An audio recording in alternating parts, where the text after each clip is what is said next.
JDCA, Jatin Das, to introduce the vision, the idea, how it started, because every session we have some new people.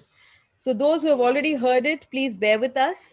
But it's important that the new people that we get to our Meet the Artist program, that they also get to know how this all started and why Meet the Artist was conceived and how it's been going on for last few years. So, yes, Baba, please introduce JDCA and Meet the Yeah, Artist. that was introduced by Nandita Das, my daughter, and Siddharth is here, who's looking after the art center in Bhubaneswar. And I slogged and indulged in collecting various forms of folk, tribal, classical, contemporary art objects, not only from India and Orissa, but from many parts of the world, China, Japan, Egypt, Africa, etc., etc. And wherever I went, it's an indulgence and it's a disease. So when it accumulated in my house, I had to shed baggage.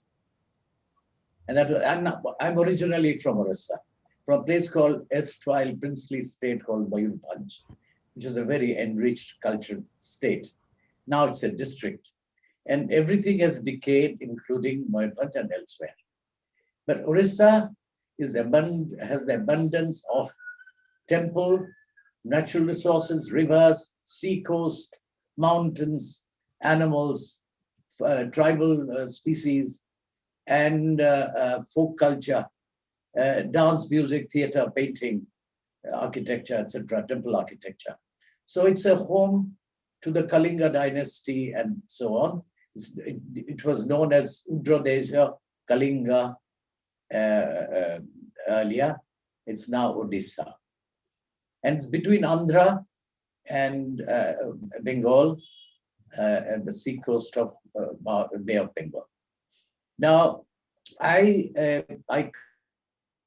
continuously went to my hometown and interacted with, went and saw innumerable monuments and everything, and collected art objects. In the process, sometimes various chief ministers told me, why don't you come and stay here or make a studio, make a museum here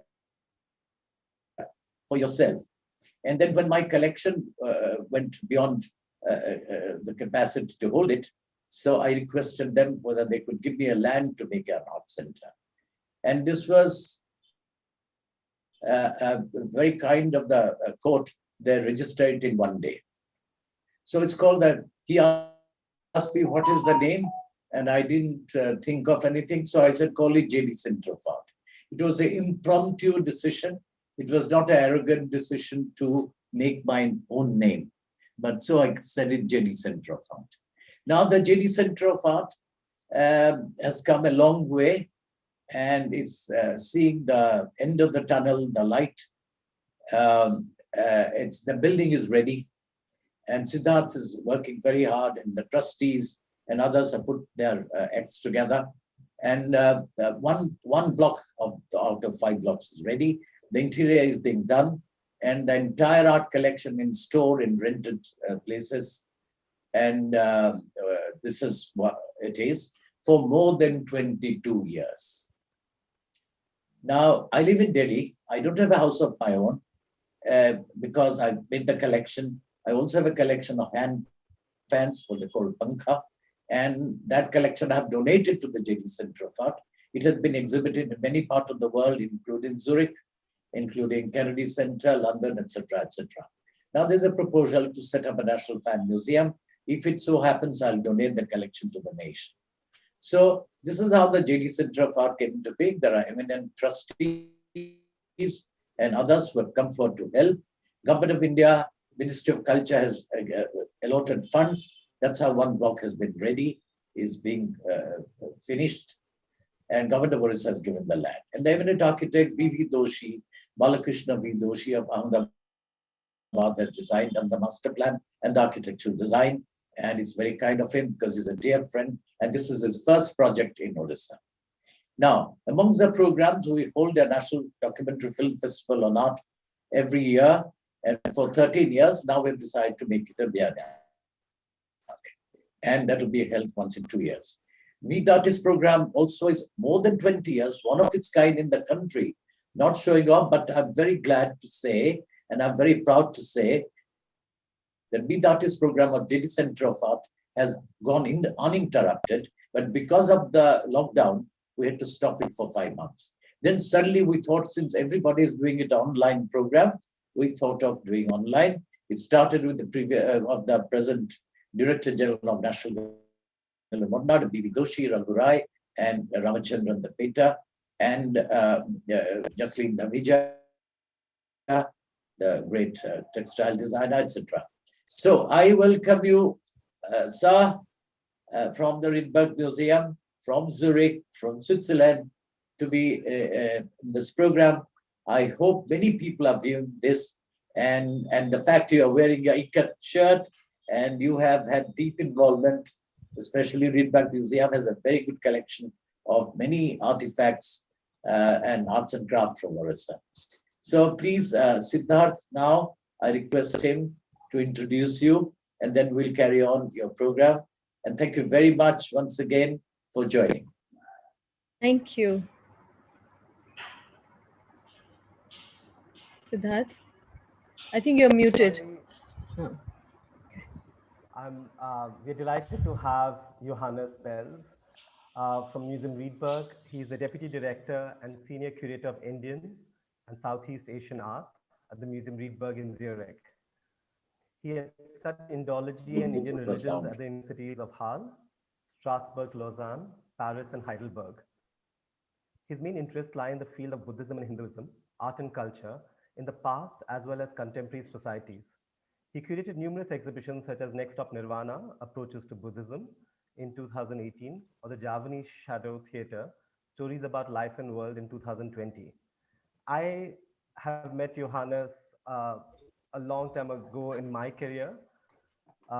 It was in 2005, I remember, when I first came to Zurich and met the lovely Eberhard Fischer and the lovely Johannes Beltz. So it's been a privilege for me. I've known him for 16 years off and on, and it is really exciting, the kind of work he has done and also his kind of background in India itself, and the fact that how he's straddled the different cultures and worlds so seamlessly with the same kind of lovely passion and incredible insight, almost which is anthropological at the same time like an art historian. And in the kind of times we live in today, which needs so much more understanding of different cultures. I would like to welcome Johannes to this platform and onto you very much. Thank you, Johannes, and welcome. Over to you. Thank you very much. Network is not great, Siddharth, so bear with us, but I'm sure if the network is great in Zurich, Johannes. So I over hope to so. you. So good evening, everyone. I hope you can hear me well.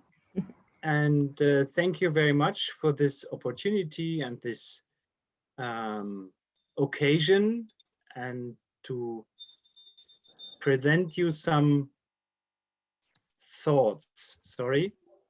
I will come back to our friendship and many connections to Orissa and Jatin and Siddharth later on during my speech. When Siddhartha asked me to talk and to present some thoughts, I asked him, what do you want? What do you expect me to speak about? And he said, look, it's you decide. And somehow I had the freedom to think, and I had the idea that I wanted to share with you some of the thoughts which I consider important and reflection we do in many museums at the moment. I hope you can still hear me. I'm not speaking about museums in general and giving advices how museums should be organized and what museums should do here and there. This is not my point. what I want to share with you are some thoughts about the Museum Rietberg, its work, its significance, and also the potential and the future of our museum and the way we should and could develop it. So I entitled my presentation Collaboration Matters, and I think you will understand why I put an exclamation mark in the end. Indian art and artists at the Museum Rietberg. Though Siddharth briefly mentioned my academic background, I would like to start with telling my Indian experience.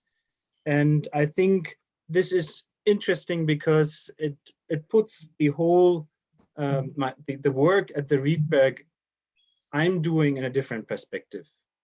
And, you know, I was born in East Germany, and I studied during a time and went to school when there was still the Iron Curtain and there was no option and no possibility to travel to India at all. And even not, you know, to West Germany or Western Europe. But somehow my father, who, you know, was a scholar, and he introduced me to the world of ancient cultures, archaeology, and we have in our family line, and I have this book here still with me, one of my uncles called Johannes Beltz, you know, and he has his still, and this is a Sanskrit grammar from 1868. So almost 100 years before I was born. So there was already something and some interest in India. And somehow I decided I wanted to study Sanskrit without having, you know, this the chance even to travel to India one day, you know, at that time. So I had the opportunity to study with one of the great, really gifted language teachers of Sanskrit, Johannes Beltz, at the University of Halle. And he really introduced me into, you know, Sanskrit and Pali, and made me read and understand and discover these beautiful languages, and somehow India. And then when, you know, the Iron Curtain fell down and things changed, I could go to, you know, Western Europe and continue my studies and get into proper Indology and Indian studies, etc.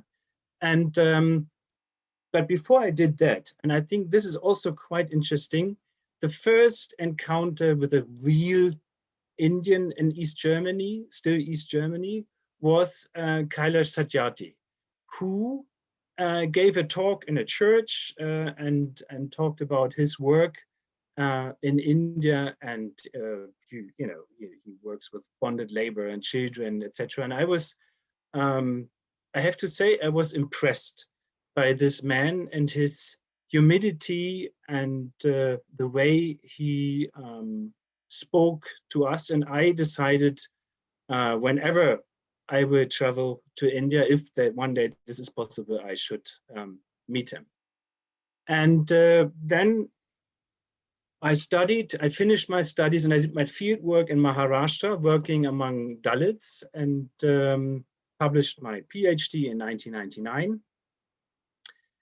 And then somehow I felt that I didn't want to stop here, and I continued doing some postdoc research in Odisha. And we worked in particular on the Mahima Dharma movement and Bhima Boy in Western Orissa, and I spent a wonderful time in Sonpur. And but then somehow it became clear that I would probably not be continuing at the university my academic career. I wanted to change a little bit, and I was happy, privileged by coincidence to work with Bettina Bäumer, who introduced me to Dinanath Pati, and somehow who was a close friend of Eberhard Fischer. And this is a link working in Orissa, which that's the combination, the situation which in the end made me discover the Museum Rietberg. And I met Eberhard Fischer, and I asked him whether he would be accepting me for an internship. And so I ended up there, and in 2001, and I'm still there at the museum doing, having my jubilee of 20 years serving at the Reedberg later this year. So what is the Museum Rietberg? How can you characterize this institution for those who have not been and you have not seen it? The Museum Rietberg is a municipal museum. You see here the beautiful villa in a beautiful park in Zurich. And it has a new extension building. I mean, new, it was done in 2007, so it's not so new anymore. So there's this ancient villa and then a new entrance, a new building. And the Museum Rietberg owns a wonderful collection of non-European art. It goes back to the donation of a collector, Eduard von der Heydt, a German-born and then later Swiss national banker and art collector who donated his collection to the city of Zurich, who then opened this museum. And the idea was that it's not an ethnographic collection. It's not a museum of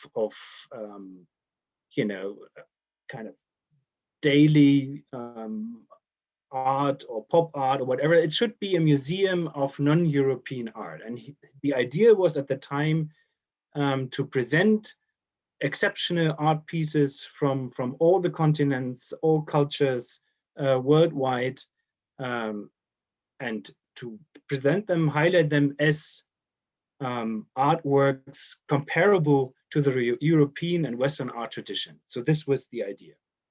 And what made this museum so important in the past, and I think the reputation of the Reedberg, which went beyond Switzerland, is due not only to the super collection it owns, but to the many, many exhibitions the Reedberg did in the past.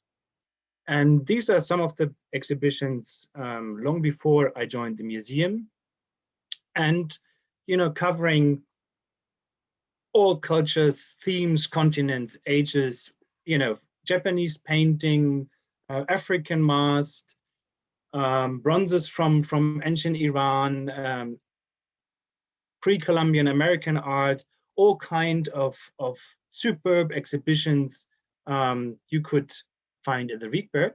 And what is so important, it's the design, it's a presentation of how you present these artworks.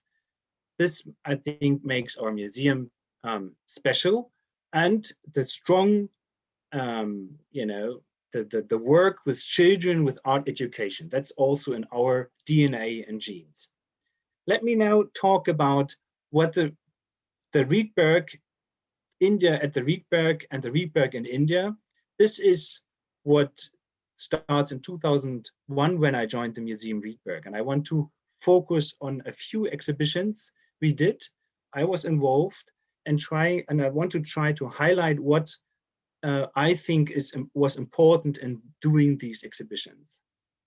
So before that, of course, there's Eberhard Fischer, B.N. Goswami, the great painting tradition. I'm not going into this.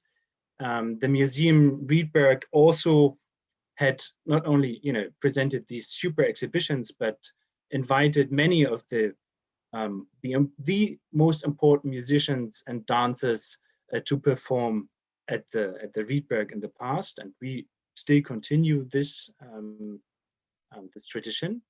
So my first exhibition I did in 2003 on Ganesha, and what was there so important for me is that I used this exhibition to get into contact and work with a local Indian community in Zurich and in Switzerland. And we organized, a Ganesh festival in September. We did a Visarjan, we immersed the Ganesh on the Lake of Zurich. We invited a Ganesh maker from Pune, from Maharashtra, Shrikant Deoda, to do workshops with us. And this was so successful that he was invited to other museums in Europe. He went to Spain, he traveled to Berlin. This was something new, We tried to do something authentic, and the Museum Rietberg connected with the local Indian community, which I think is something important for a museum. That's why I mentioned this. In the same line of thinking, we did an exhibition in 2004 on Hindu Zurich, which was different because it was the time when the Museum Rietberg was under reconstruction. So I moved with this to the town hall. That's where the mayor of Zurich works. And we presented there an exhibition, a kind of documentation together with the Indian community, that they were co-curators. So we interviewed and designed the exhibition. We selected objects. It was a collaboration. And then 2005, we were very happy to receive the exhibition, the Panka collection from Jatin Das, and the exhibition was designed by Siddharth Das. And I think this was a pioneering project in the sense that we handed over a space to Siddharth Das to do the exhibition, and he did it. From designing the presentation, printing the catalog, and this kind of having an external curator from India bringing an exhibition to our museum. This for me was really a very important and joyful experience. And I decided that this is exactly the line I wanted to continue. 2008, a great big exhibition on the dancing Shiva at the Reedberg, which made me travel to South India and do some field work with Saskia Kersenbohm. And in the context of the exhibition, we brought a lot of musicians and dancers to Zurich. And I think this is an important message to give, that we consider Indian arts really in its large, broad perspective. And an exhibition on bronzes can include performances of dancers within the exhibition. We had reserved some extra space. I'm running out of time, I have to hurry up. 2009, an exhibition on the Buddha tradition in Tulunadu, where we invited a bronze caster, a bronze maker, Rajesh Ashaya, to do some work with us at the Museum Rietberg. And you see here on the left side, he made a mask which he casted in a Swiss factory with some Swiss local artists. And this kind of collaboration, again, was, I think, meaningful and important for us. I jump on this. This was to save some time. 2012, we did an exhibition on Indian so-called tribal art, bronzes from Chhattisgarh, Odisha, Madhya Pradesh. And in the context of this exhibition, we invited also some local artists from India, who did a series of workshops with for all age groups.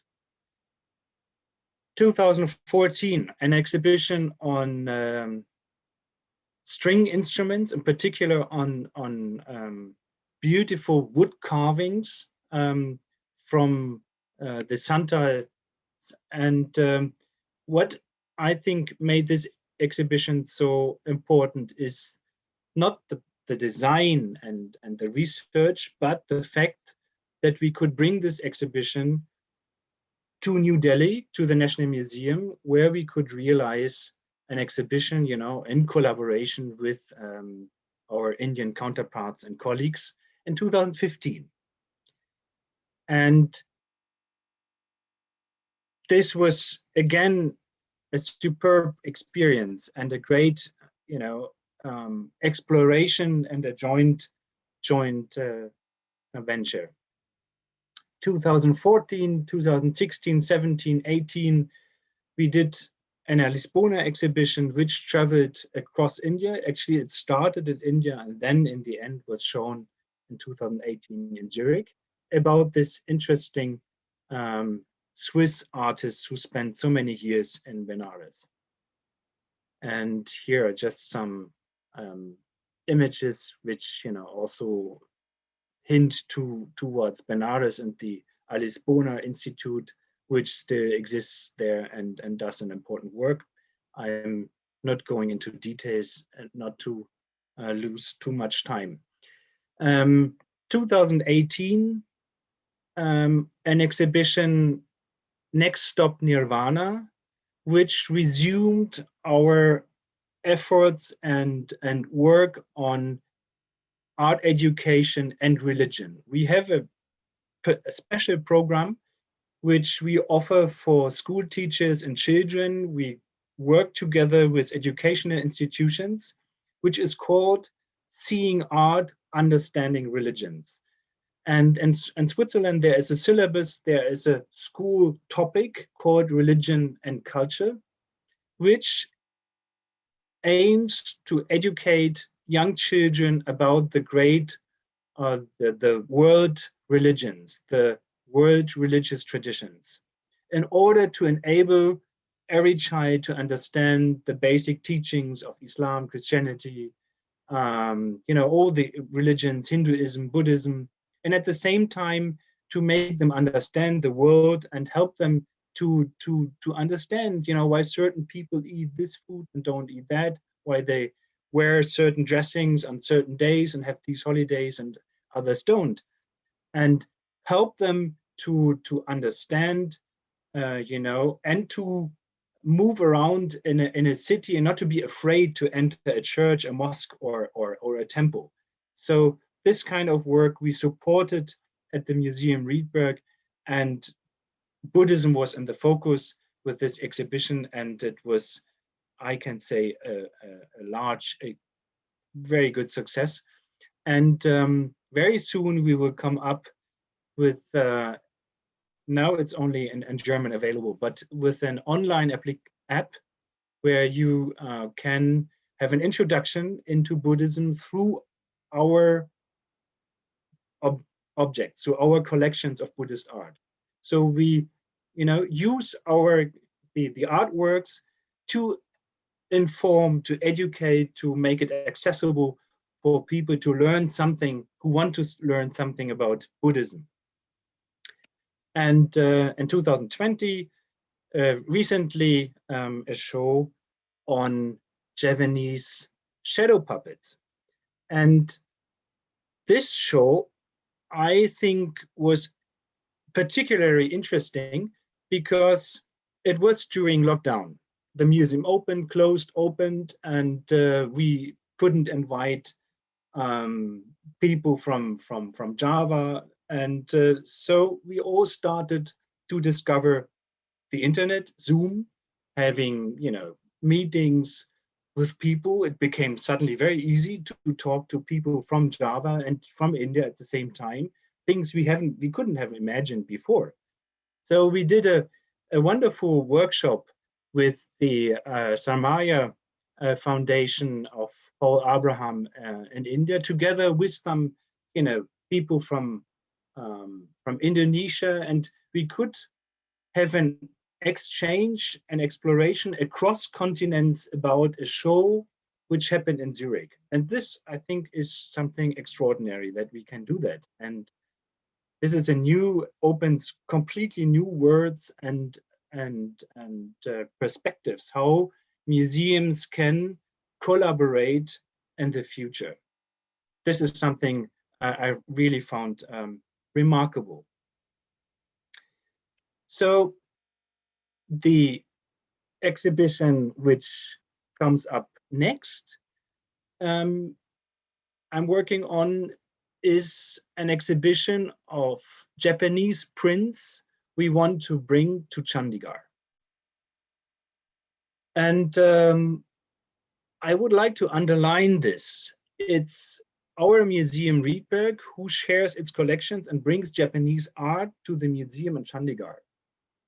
So we consider our mission also as something that we have to share our collections. And why not bringing Japanese art to Chandigarh? So we plan this exhibition, and hopefully it opens later this year in October, November.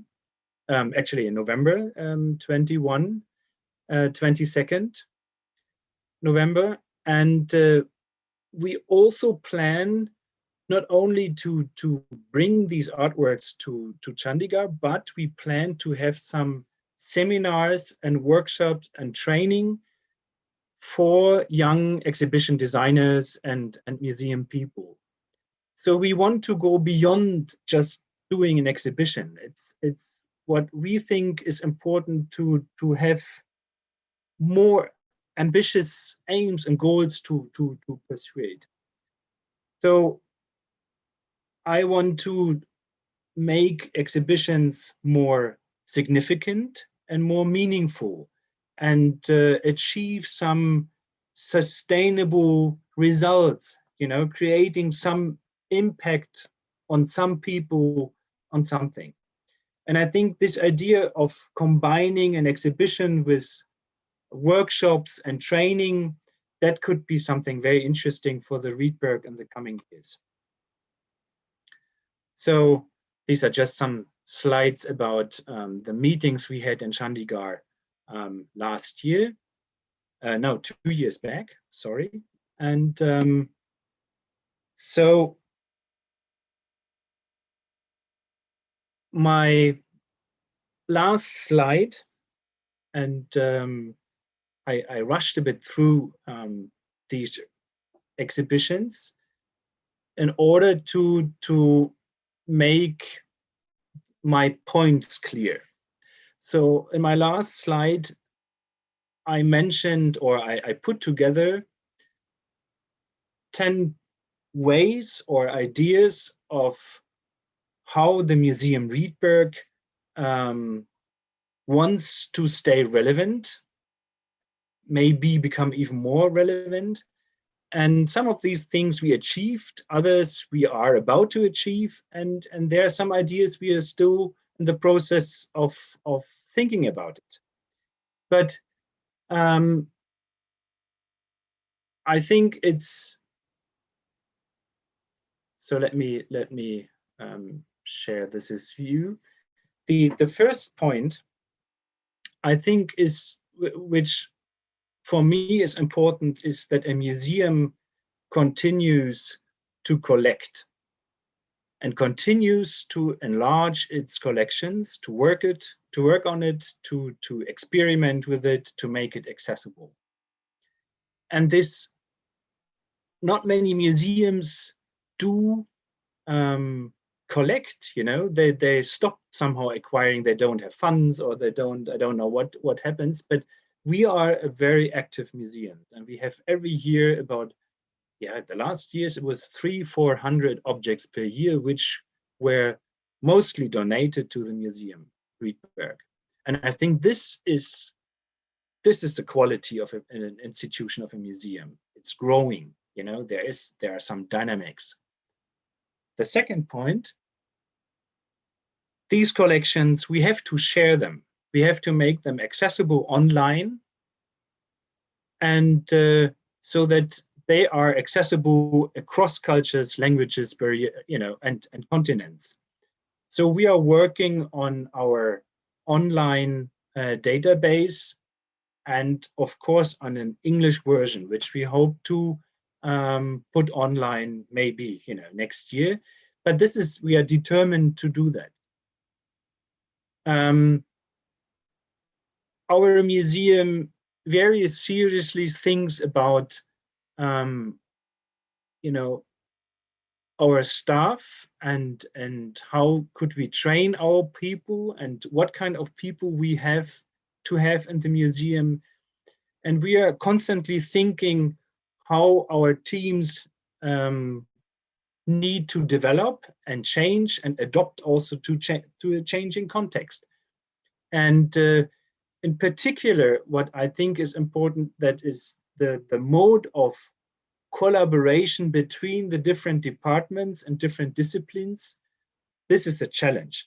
And this is something we had some very good experiences with the Nirvana exhibition, where we discovered new ways of collaborating together and to come over, old lines and of this is my competence and this is yours, but the interdisciplinary collaboration, the designers and art educators work together on something, and then in the end it's one product where you can't say, is this the idea of the designer or is it the curator? It becomes one product. This, I think, is important. Then I think number 4, we should think about sustainable goals. An exhibition just to do an exhibition or to have some good numbers of people visiting it, I think this is not sufficient anymore. This is that we can't do that. We don't have the resources, the time, and the money to do that. We have to think about something which goes beyond that. I'm seriously concerned about this. Number 5, art education, addressing diverse audiences, diversity, inclusion. How do you share a collection with, or a museum, an exhibition with people who are blind, who can't hear, who have other difficulties? This, I think, who are your audiences? Children, adults, specialists, only academics? This is, I think, a serious challenge and something we have to think about. Number 6, this resumes a lot of it I said before. Durable ties, connections with international institutions, museums, individual artists, scholars, you name it. But this international collaborations, I think this is something we have, which is going to be more and more important in the future for museums who want to stay significant and meaningful. We also need to think about long-term relationships with donors, sponsors, wealthy collectors, connoisseurs, etc., to assure funding. All museums lack funding somehow. So we have to be creative and think about how to generate funds. And we are a public museum. So you could say, oh, that's a public museum. So the state, the municipality should pay for it. That's not the idea. We need additional substantial funding from corporate or private partners. I think this is a challenge and this is important. Number 8. So I think museums also, we try to send out this message that we are happy to share our passion, expertise, and the joy of working at this museum. And we are happy to share this with partners of all kinds, and we are happy to serve and to help, to support others when they need our support. Number 9, we want to build up capacities. We want to organize training programs. I mentioned that before when I spoke about the exhibition we want to do in Chandigarh. And this is a point of serious concern. In Europe, at least my area of expertise, there are no young people who are trained in this field. And it's very difficult to recruit you know, people in this for this kind of work, because being a curator in a museum requires a lot of things. It's not just doing some academic studies. You have to learn a lot other things too. So I think we have to invest, you know, time and resources and in making and sharing our experience and knowledge, and let other people, you know, other people experience this and learn from us. And this we have to do across cultures and across countries. It's, you know, do it in Zurich or in Chandigarh, it doesn't matter, but we have to invest in you know, the future generation of professional museum people. And it's the our experience which counts, you know, that these are things you can't learn at the university and doing an MA in something. It's more than that, what we need to share and to build up.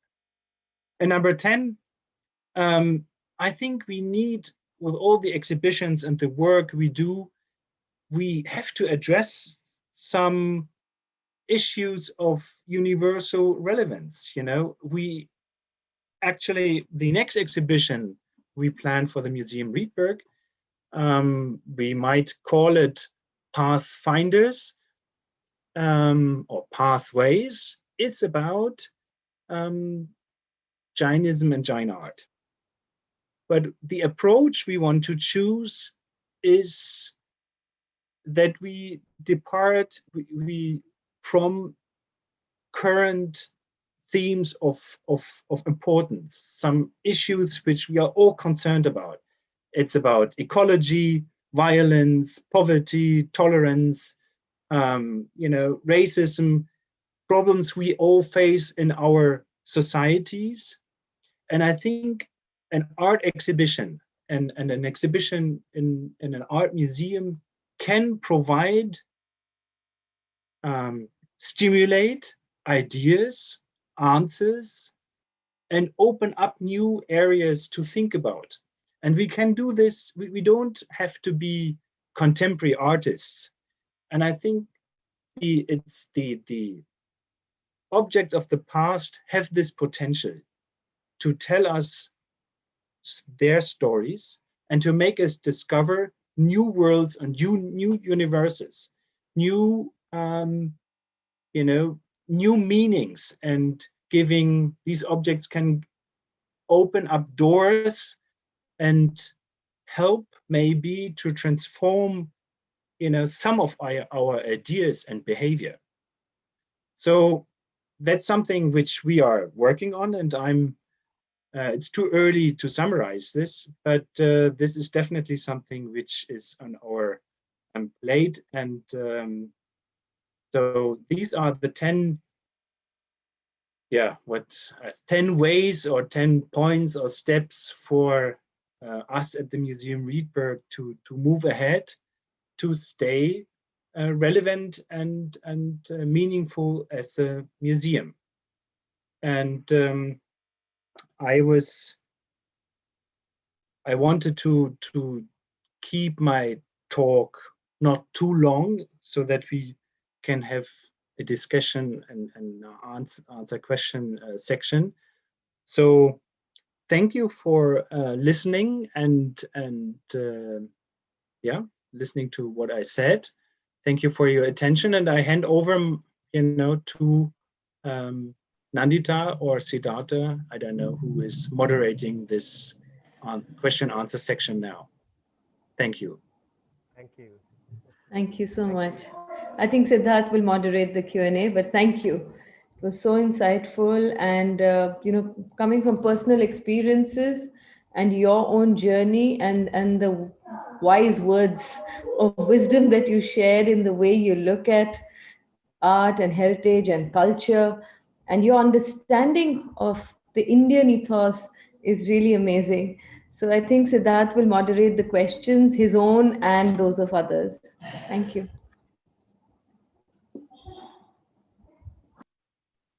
Thank you very much, Johannes. The Oh, internet Harsh, is unstable at my Siddharth, I end. can hardly hear you. Oh yeah, sorry. Let me just say. Is it better now? Do you have your headphones, Siddharth? Yeah, is it better now? Yeah, yeah, now it's better. Oh, great. Okay. So, sorry, I've just put my video off because the internet is a bit unstable here.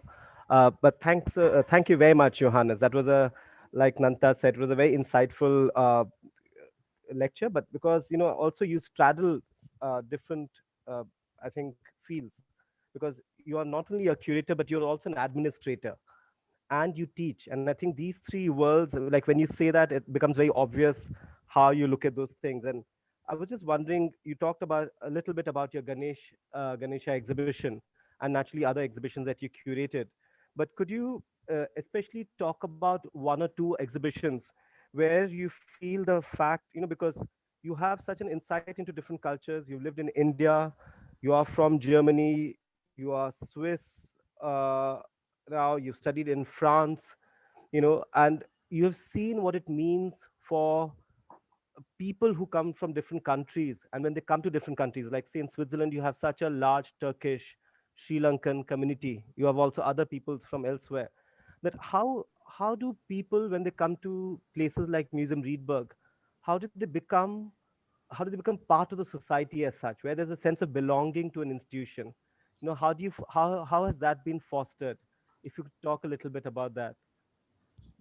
Yes, you know, um, one has to be careful because the answer, it depends very much, and there is not one answer, because the situation in UK, which has large communities of Pakistanis and Indians, the situation in Berlin with the Turkish immigration, all these settings are very, very different, and it's I think impossible to find a policy which could be, or a strategy which could be applied to museums, in these cities. And to give you, so I think one has to study in detail the situation, and then build up contacts and build, this is a process. This takes years. This takes a lot of time and energy, and you have to develop new models of how you can talk to these groups and communities. And they're all very different. And that makes it so difficult.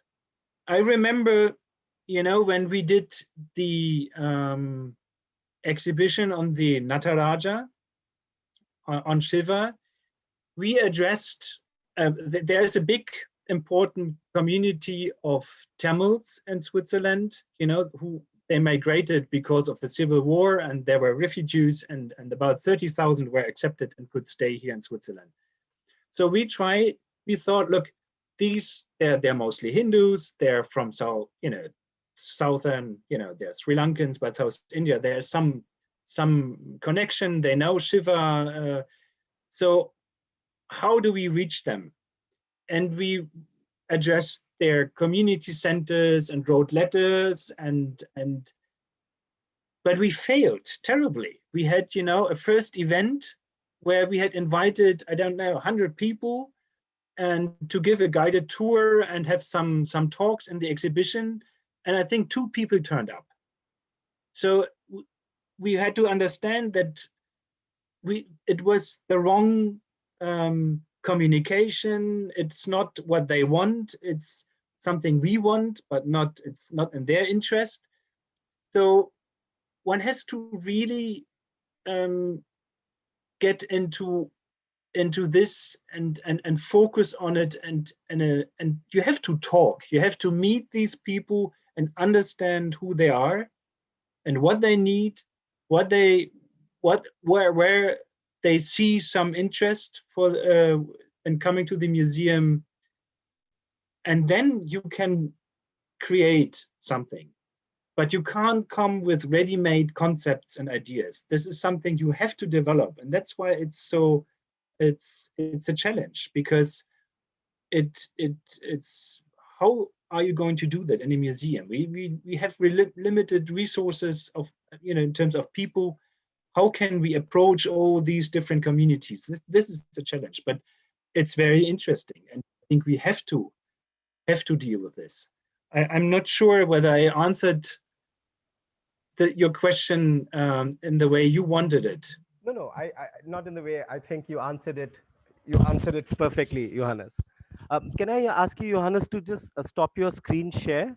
Sorry, so that we can see Yes, you large. sure, Yeah, we can see you large. And perfect, lovely. sure. Yeah. So, no, this is perfect, Johannes, because I think you answered it, and I think in India we battle a lot with museums and how they perceive audiences and what they do for this kind of audience inclusion. Yes, Whereas, as students, you're forced to go to a museum, yes. and then when you become May older and I you don't. Yeah. may I add? We had recently a very funny situation where we say, oh, we need to attract more young people. We have to. That's an old debate. All museums want young people.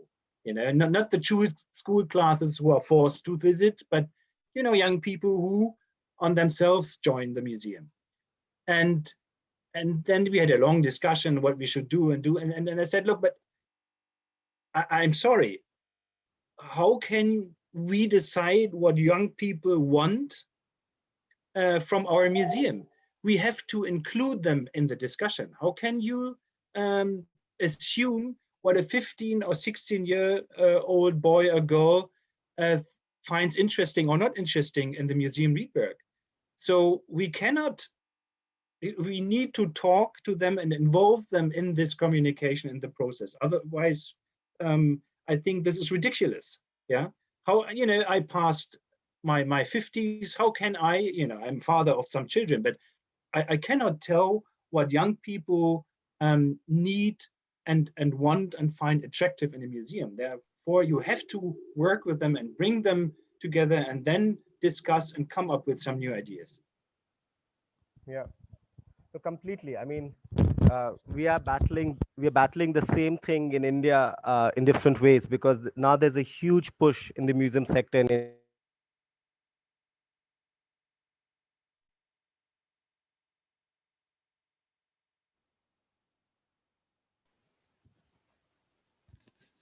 Siddharth, you're muted. Siddharth. Oh yeah, yeah. Sorry. I was speaking without being heard. Yeah. sorry, sorry. So I was just saying that Johannes, you talked about the issues with how do museums talk, how do they interact with young people, and now in India we have a huge amount of funds that's been put into museum planning, and there's a huge new push, and we are facing a lot of the same challenges. But could you talk about, because we have very similar shared values, be it anywhere in the world, that museums and centers like this face, do you have any plans of having kind of a workshop program with partner institutions in India? Because you talked about the thing you plan to do in Chandigarh and also through the Alice Boner Institute, but Yes. other things also. So this is something this is something we want to develop in the future.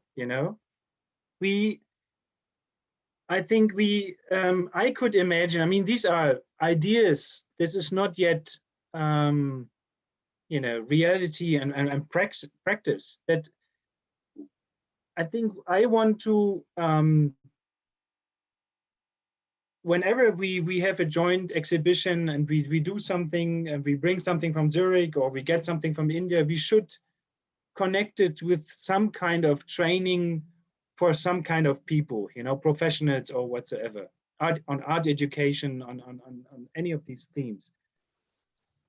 And what we are trying at the moment is that we want to create a research center at the museum where we offer residencies, for art historians to work with our collection for a limited time.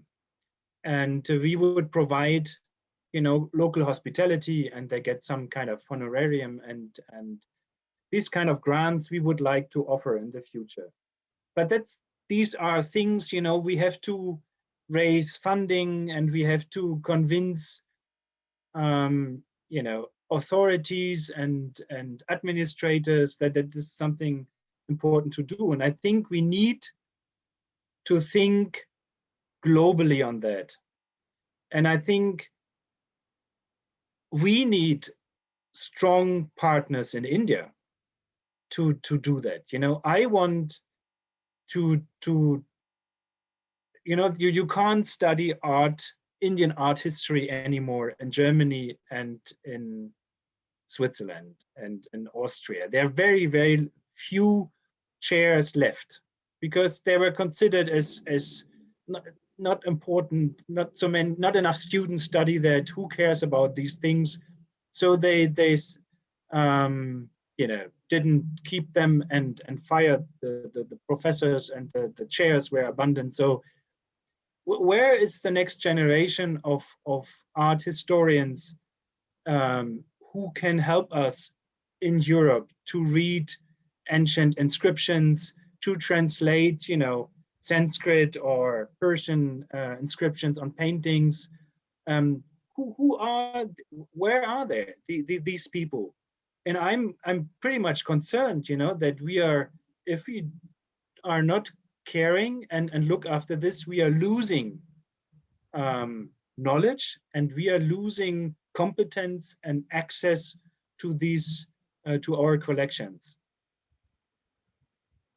Yeah, no, that is true. And I think that was something that Dr. Kapila Vatsyayan, when she was alive, she would say a lot about it, about how this idea of scholarship, an objective scholarship, which is brutal and allows people an insight into culture, but also in how we see things that are happening. But is there anyone else who would also like to ask questions? I don't want to hog Johannes for myself. I have lots of questions to ask him, but I can always ask him later also. Yes. So does anyone have, please just go ahead and ask. I can see a whole bunch Hi, of, Siddharth. I was, perfect. yes. Hello. Yeah. Please go ahead, Pankaj. Hi. Yeah. Yeah. Yeah. Hi. Hi, Johannes. Maybe I'm pronouncing your name not correctly. So sorry for that. I want to talk about the Bhima Boy book you had published on Ursa. And I was actually trying to study the bark cloth of Mahinadhar, which also was obviously some time back for Victoria Albert Museum, and I was struggling. And I came through your research work online. I went through the article which you have written on Game Boy. Oh, It was very sorry. It's so difficult to hear you. Pankaja, no, no, Pankaja, your audio is very is not clear. should I be louder? Hello? Yeah, I could get some of it. Shall I just say some of what I captured? You're Yes. talking about the Bhima Boy, Yes. the work Johannes did, and an article he wrote when you were at London, I think, studying. Pankaja, is that what you No, were I asking? was in India. Are you in India? Yes, yes. I was also studying. Yes, yes. I was studying the. Do you want to type out the question, Pankaja? It might be easier. Mm. So Pankaja is a textile designer, but she also is a researcher. So she works a lot with textile communities across Orissa. So she straddles Yes. two very interesting worlds. Yeah, exactly, your Sambalpuri shirt. And Pankaja also studied at the SOAS. So she Yes. has a very interesting two insights. So I think when she comes with her message while she types it out, there's Hmm. also Lalit Mansingh who has a question.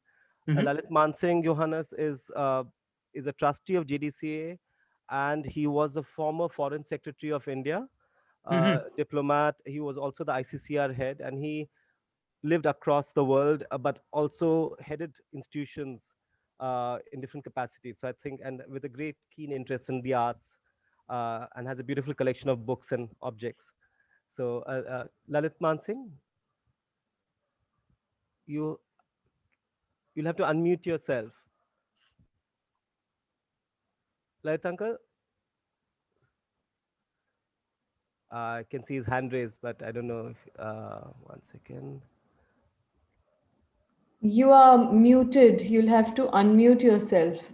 La- Lalit Mansingh? Ah, there. No, no, it's still not. No. Ask to. Maybe I'm asking to unmute. Does that help? You're still muted. Yeah.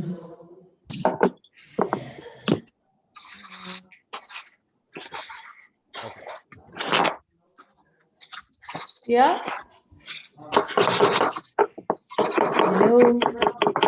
No, okay, maybe you can. There's a We lot of have noise. someone. Somebody Yeah, has a noisy can you background. hear Could me you now? please unmute? Yeah. Can Yeah. you hear me now?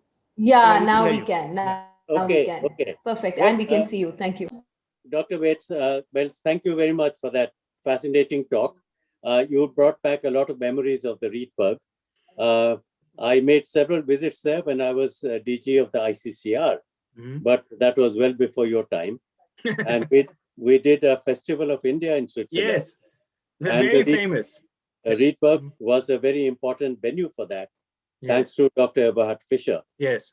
Yeah. Now, I have lots of questions, but I'll focus myself on a couple of issues. One is, I think what Pankaja was also trying to raise. You have done work on Bhima Bhoi and the Mahimas. Okay. Yes. My father has written about it, and he maintained that Bhima Bhoi was actually Buddhist by faith, and the Mahima group is actually following the precepts and practices of Buddhism.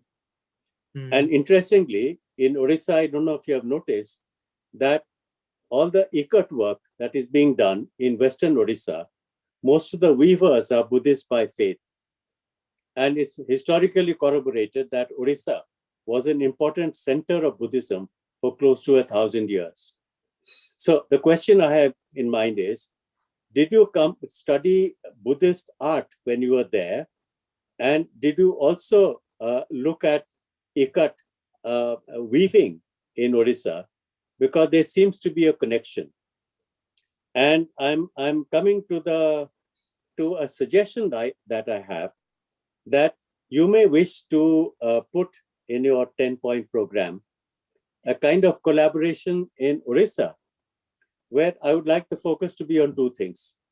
On Buddhist art, which for which there are stunning excavations which have come up in Orissa in the last 5 to 10 years. Yes. And which hasn't yet been recognized. And not only Buddhist art in the Buddhist monasteries and the viharas, but the images of the Buddha in Hindu temples, which is also a striking Yes. aspect of Odisha's iconography. The other is, the Reedberg has one of the most stunning collections of ikat, collected from all over Southeast Asia, Yes. going right up to Uzbekistan. But when I saw that, it was locked up in vaults deep inside your basements. Now, I'm wondering if we can have ikat brought alive by bringing your collection to Orissa and matching what exists today in terms of ikat in Orissa, in Andhra, in Gujarat, and other places, and establishing the linkage with Southeast Asia. So that's a big question mark. Did it come from there to us, or did it go from India to them? Has not been answered. So perhaps a focus on these two issues, on ikat weaving and Buddhist art, but a side effect of that is whether you found the Mahima group to Yes. be linked in any form to Buddhism. And I like to think that the way Reedberg is functioning with your approach, it could be a good model for the JDCA. And I'm sure that Jatin, Nandita, and Babul could tell you more about what they are planning to do when it is ready by the end of the year. Thank you. Thank you very much. This is, and I'm happy that you mentioned the India Festival and the Reedberg, because people still today talk about it. And this is something which still is in the collective memory of the people of Zurich. And the old days of Eberhard Fischer, that's still very much alive in our museum. And I think we want to preserve also this spirit in all what we do in the future. Let me first answer your question about Mahima Dhamis being Buddhists or not. We focused our research on translating texts from Oriya into English and looking into manuscripts and paper, palm leaf, and collecting oral traditions, stories, what people told us about Bhima Boy, etc. To keep it short, from my conclusion, this idea of the Mahima Dhamis being Buddhist is, I think, that's a misunderstanding.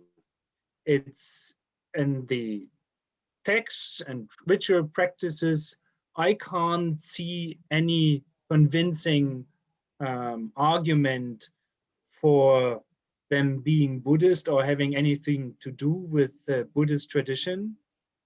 This is an idea which goes back to the 19th century, but I think this is based on some rather confusions and misunderstandings and superficial looking into comparing traditions. I think that Mahima Dharma is part of, this Bhakti tradition of India, which, from Surdas and Kabir and goes to the south and to the north. And this is the tradition where, we have to locate Mahima Dharma. It's a Nirguna Bhakti movement, which they worship the sun, they worship a god without qualities. And it's not, it's in none of the writings, he didn't write, but of the songs of Bhima Boy in his poetry, you find, Buddhist connotations, quoting Buddhist concepts. This is not there. And Shunya, when they talk about Shunya, that's something very different from what the Mahayana Buddhists consider and think about Shunya. So I wouldn't. Okay. I don't think that this is something to keep in the research. I think we should keep that and say that's of no. Fair enough. Fair enough. So, but what now the exciting points you mentioned, these are the next two things. And unfortunately, these big excavations and discoveries you made on Buddhist art and monasteries and sites in Orissa happened all after I left. So unfortunately, when I did my field work there in the 90s, I was not aware and I was not able to see these sites because they were not yet discovered and to do extensive research.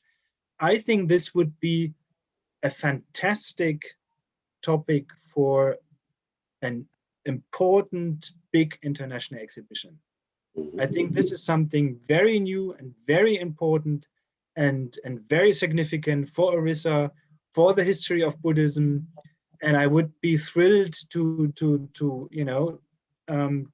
talk to you or some people and find out how we could launch a project like this in the next couple of years. That would be really fantastic. And to, make travel some of these splendid and interesting, fascinating objects, sculptures. It should be a touring exhibition. It should be something, we should think this big. I think this is really significant, and I would be very happy to join that. Great. The second theme of ICATS, this is the legacy of Eberhard Fischer. We have this important collection of Indian textiles which he donated to the museum, which he had collected while he was researching in Gujarat in the in the 70s. And so we have this super collection which is not on permanent display because it reached after the new museum was reopened. So it is, for reasons of conservation, it is in our storage. And so there are two things. We plan to redo our galleries very soon. And I insist that we have a permanent display of some of these ikats, which we rotate and change, but there will be some space where we have throughout the year in the permanent collection ikats now to be seen. That is something we are working on. And but we opened in 2007 the new galleries, and in 2009 the big textile collection came to the museum. So this needs some change and refurbishment, and we are working on that. I hope we said by 2027 latest we should have our new galleries opened. So this is in about 5-6 years time. And doing an exhibit, and I have to say, unfortunately, I'm not a textile expert. So I largely depend on the knowledge and connoisseurship and insights of people like Eberhard Fischer and you and others. But I would be very happy to cooperate, to collaborate on an exhibition on ikat.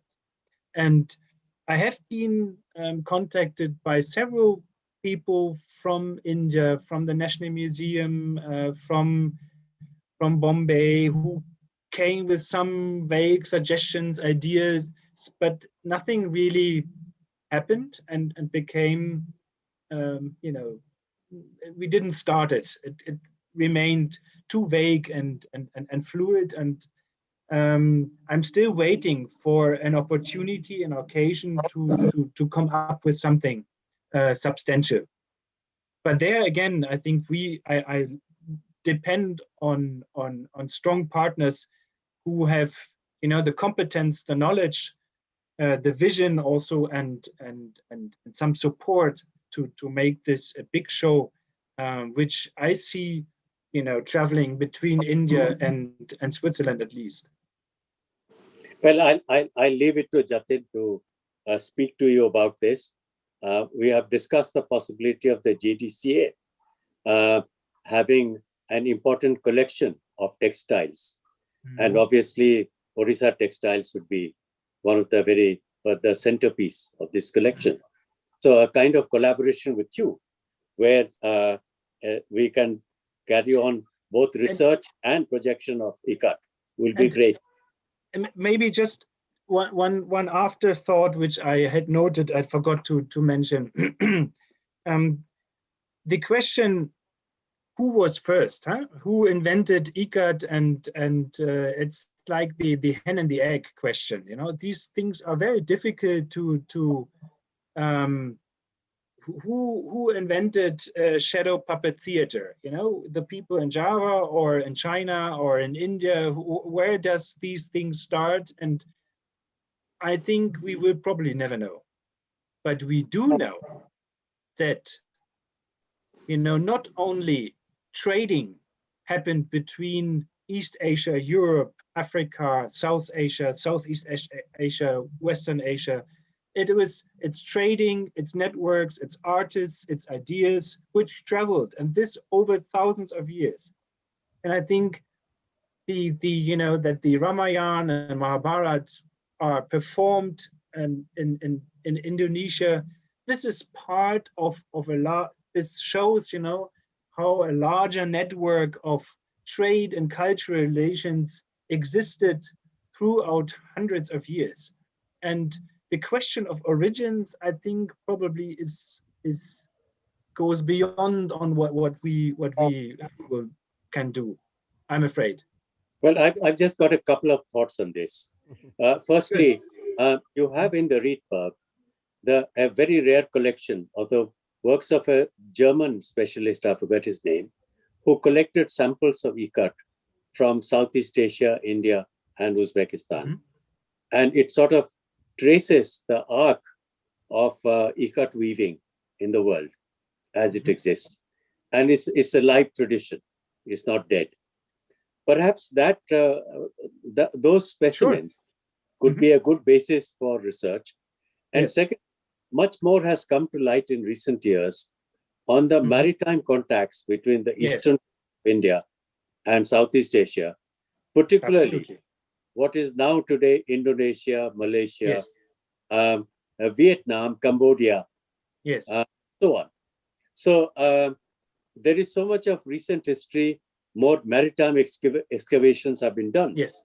establishing the ports from where the maritime contacts used to take place as far back as the 3rd, 4th century BC, from the Odisha coast to Sri Lanka and Southeast Asia.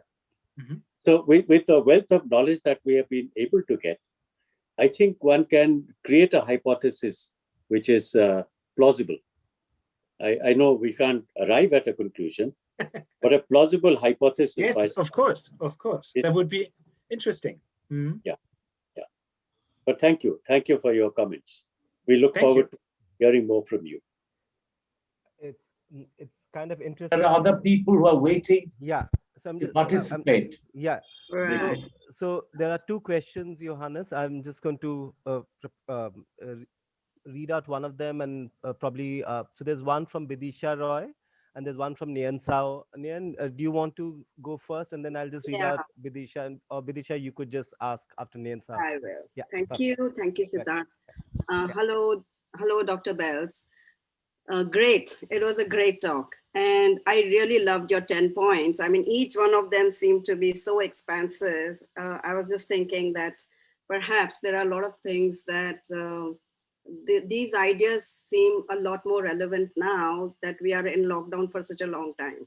So one of them you said was sharing online, to share artifacts online, or to share these, to be able to do that and to have access to such things, to reach out to corners of the world where people can see the online exhibits is really something which can be quite a dream for many youngsters. And thus, in this way, we create interest. We create youngsters to really figure out, to get into the other world that we present to them.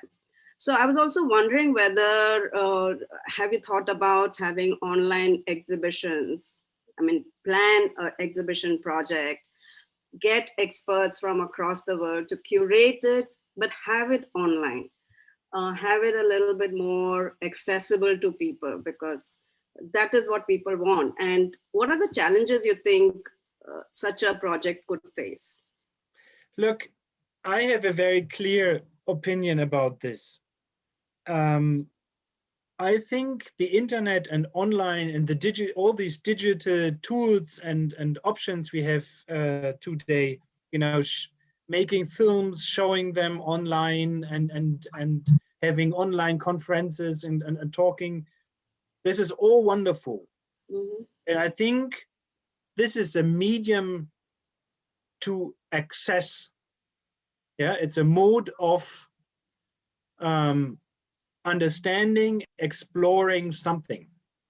But we should be careful and not confusing and mixing up the object and the approaches and interpretation. And I think that a real object, an authentic object, 3D in a museum, in a space, has its significance and its importance. And I'm very skeptical about online exhibitions. I think what you can do is you can provide and support online something to make this an exhibition or an object which is somewhere more relevant. If you see an object in a museum and then you have your smartphone and you watch some films and you contextualize it and connect it to some other objects, and you can, something like we do with this Buddhism app, which we have developed. But still, there are questions of Buddhism, and you answer this through objects. But the object in the end remains in the museum and is accessible and visible. And I think this makes sense. And I think what we should do more in the future is to talk about long-term loans. You know, why shouldn't the Reedberg send long-term loans of, you know, some Chinese paintings or whatsoever objects to an Indian museums and vice versa? And why shouldn't we from the Reedberg send some Indian bronzes from the Basta area to a museum in Honduras, Peru, or Chile as a long-term loan? And then, you know, build up some exploration and excitement about these objects. But I think there is an aura of an object and the beauty and some authenticity and something tangible, which with the digital world, you can't reproduce. And it's you know, the difference, if you have a Mughal painting in front of you and you look at it and you see the gold and the colors and the nuances and the line and how it changes if you move it just a little bit, this on a screen, it's impossible to generate this experience.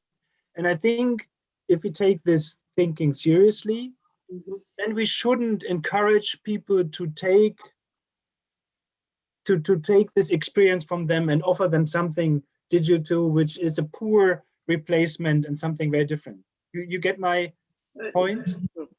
Well, I think, great, that's a perspective which has come from your experience. And I do think that's going to be, which is going to set the actual observation of face-to-face viewing of objects and the experience of an exhibition a lot differently. Exactly. And you know, when we have makes sense. People, we did it for the Javanese puppet show, you know, we are in front of the objects, and then we can share our, you know, excitement with other people from Indonesia or from India and talk about it. But it has the original artwork, the object somewhere. I think it's different if you talk about contemporary. You know, you can have an online exhibition on cartoons, on digital art and contemporary. You know, this is not what I'm talking about. I'm talking about of objects which are in our museum, in our collection, and these are from the past, and they are, you know, they are tangible. They're textiles, they are wood, metal, and this is I think this material quality, you know, this dimension is crucial if you want to make people, get them excited about objects. Sure, thank you. That's a great perspective. Just one bit about how can we then have this more accessible to people, because there's always shortage of funds. It'll never be able to reach out to as many people who would like to have a glimpse of it. So do you have any ideas about that? So what we did for the Javanese puppet show, and it's something what the new map in Bangalore, what they are doing also, you know, that's they share their collections online, inviting people, specialists to talk about, give a lecture, comparing an object maybe from our museum's collection with one object of them, you know, and then that's something we do. And we for the Java show, we couldn't travel and people could not come and visit us. So we asked some colleagues and friends in Java to do some films for us. And they sent them short videos, and then we translated them, we edited them, and we shared them in Zurich. And, you know, there is this kind of communication. This is. So you built up a context around this, and let that be there. The key is, you know, you don't need enormous resources for this. What you need is passion and people you rely on and people you can trust on and people who are interested to share. And if you have, you know, 2 small partner museums in the world who are lack of funds, but if you bring them together and make them share whatever they have and develop interesting stories about their collections and make the other discover what they have and bring other objects in context with their stories. Then new stories emerge, and there is some, it's all about people, you know, it's all about passion, beautiful objects, fascinating stories, admiration, and this emotional, you know, bonding. I think this is, you don't need money for that. You need the people and their hearts and their passion. True. Thank you. It- That was Thanks, really, Vinay. that was a very passionate. Yes. I really enjoyed that. Good. Coming from a true curator, I think, or an art lover. Yes. Thank you. And it's interesting, Johannes, you say that because, you know, when you were talking about the Santal, when you were talking about the Santal collection and the Ikats, and Mr. Mansingh also mentioned, you know, and I mean, I really hope at some point there's some possibility of JDCA being able to do something like that with Yes. Reedberg. You have this incredible Dhokra collection that you've got. You've got the Yes. Santal collection, you've got the Ikats. And we've got an incredible Dhokra collection and tribal Oriya, you know, Eastern India's collection and textiles, but also films, documentations. So hopefully there could be something that to explore. But Yes. also, one second. Sorry, there's a question from Bidisha. There's a question from Bidisha. Yeah, I think Jatin wanted to say something. I can ask after he finishes. Just saying, is there anybody else to speak other than us? You can go ahead. Yeah. Bidisha, do you want to go? Yeah. Should I go ahead? Is that okay? Yeah, please. Yeah. Okay. Thank you, Dr. Beltz. You spoke about, examples of art museum and educational collaborations. So my question is related to art education. Based on the assumption that, it's important for school children to learn from works of art in the museum environment. My question is, what approaches to learning from works of art in museums, and how can schools explore this relationship? What kind of outcomes can we expect? And how do sort of art museums and educators collaborate more effectively to ensure a kind of optimal learning experience?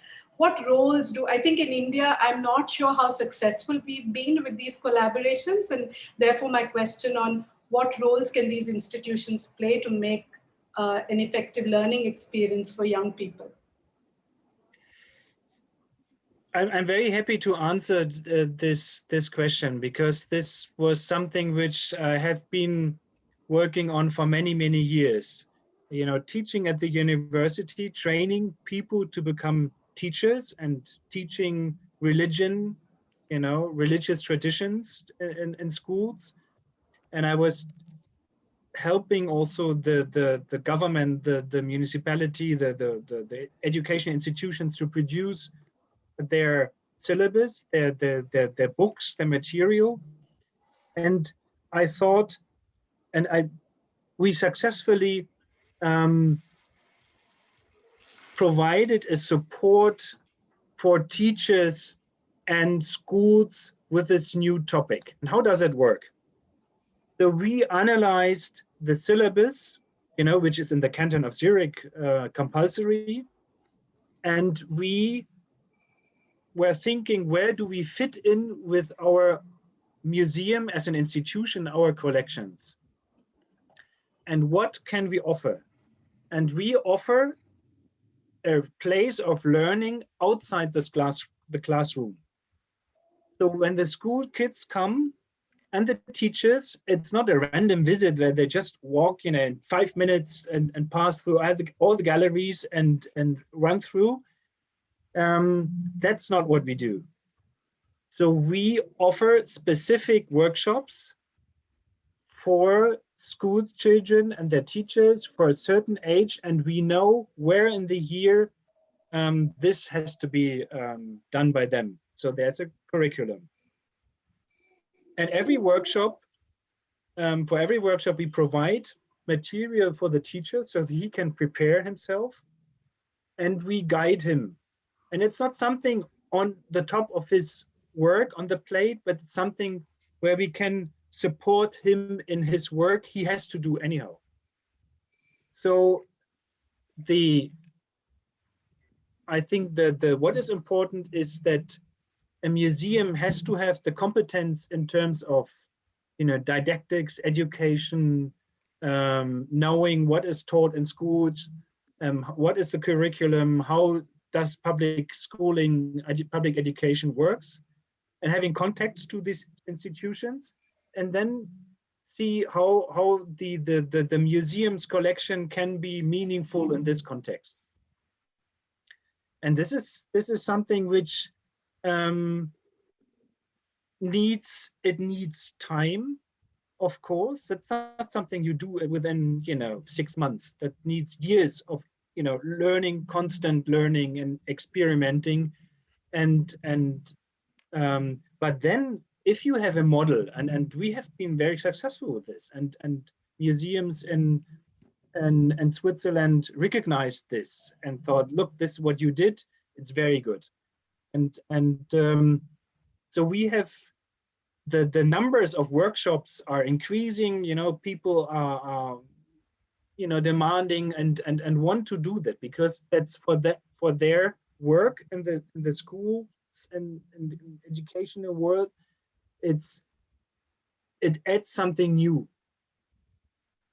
And you work with the figure of the Buddha, and then you make them discover what do you see, and what is the story of the Buddha, and how can you link an object or a painting with these stories? What does it mean? What does you feel and imagine when you are in front of an artwork? And I think this is, particularly in terms of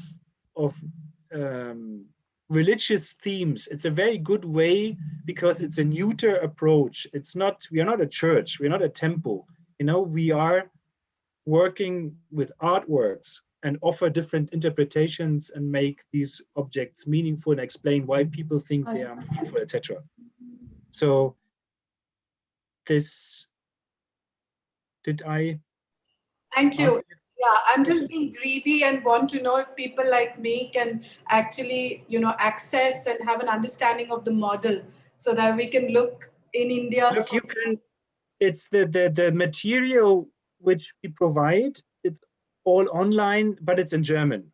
But if you come to Zurich one day, I'm happy to introduce you to our educational team, art education department people, and or put you in contact. You write me, and then I send you their email, and then you could find out more. Thank you. Thank you. My pleasure. Thank you, Johannes. We didn't have any time to actually take any other questions from the YouTube people who joined there. I thought there was a lot of time, but actually all the time has just whizzed away. But thank you very much for this, and thank you everyone for being part of this. And hopefully, Johannes, that you will get a chance to come to JD Center of Art when it opens. We would love that, and we hope to have many more interactions with you over the course of time. Thank you very much. And Baba wants to say everyone. Something. Thank you. Yeah. One minute. I think the founder chairman wants to say something. Let's hear it. Founder chairman. And this is artist Jatin Das speaking. Not okay, the artist Jatin chairman. Das is now speaking. No, just to tell you, I knew Professor Heinz Mode of Halle, and I've been to Halle before. Yes. And Professor Heinz Mode was a great scholar who came to Shantiniketan to Tagore, and I met him in Bombay when I was in Bombay, and he has also written about me in his book. He was a great scholar. Some of his students are professors in various universities in Germany. Yes. Wonderful, wonderful. Thank you very much. What a wonderful program. And this is just the beginning. It's the beginning, and this will open up the minds of others and collaboration between institutions. Thank you very much for coming. Thank you. Thank you. Johannes, I had a question, but I'm going to take the liberty of emailing you about it and not take everybody's time. But thank you very much. It was a very, very enriching talk. Thanks. Thank you so much. Thank you all for joining night. in. Have a good Please share evening. it. Yes, and See you every soon. Saturday, every second Saturday at 6 p.m., we have a Meet the Artist program. So please do join and tell others. Thank you. Thank you.